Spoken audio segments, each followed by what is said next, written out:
Good morning, everyone. Welcome to the second annual African M&A Forum here at the Hilton Waldorf in London. This is now in its second year in London, and it's recognised as the leading forum for the African international M&A community. It's a very strong attendance this year, so a lot of contacts in the network.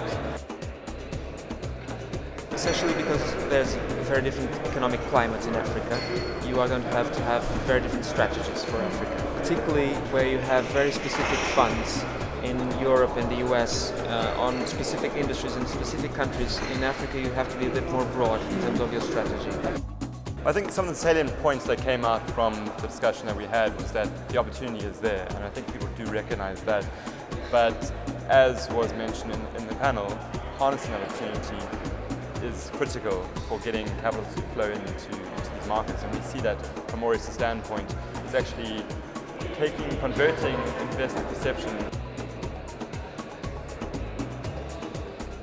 Today was very, very informative, particularly some of the latter panels on the project finance funding gap and also access to corporate debt. Clearly the market's got a long way to go in terms of its emergence and access to funding. I think Africa's got everything to play for, but a long-term game, and one of the big themes today was it's for the patient investor. Of the top 10 fastest growing economies in the world, 7 are in Africa.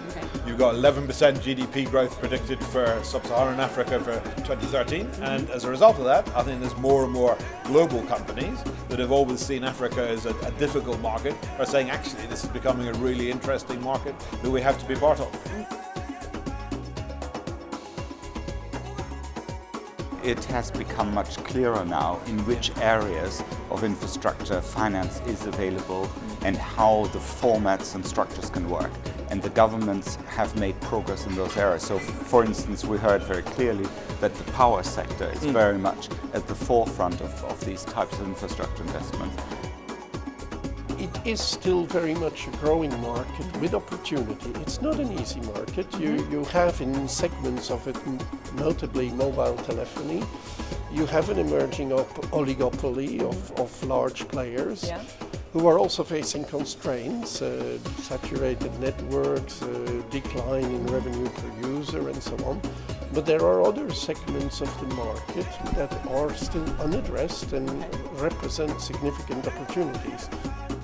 I thought it was good. I thought the panel format was good in the sense that it had a bit of engagement and sort of could focus on it a bit. Obviously, people from a lot of different backgrounds. Every time there's hands-on experience, it's very interesting to listen to. And a lot of people on the panel contributed in that regard. You learn some things in terms of the way people are thinking and what deals are out there. I enjoyed the event a lot. I think some recurring themes kept coming through the various panels, and one being the need to develop local capital markets and the fact that the capital markets have got to find a way of funding through those markets and developing those markets and developing capacity within those markets as we go forward. So I think we saw some of the pointers to how the industry needs to develop in the next few years.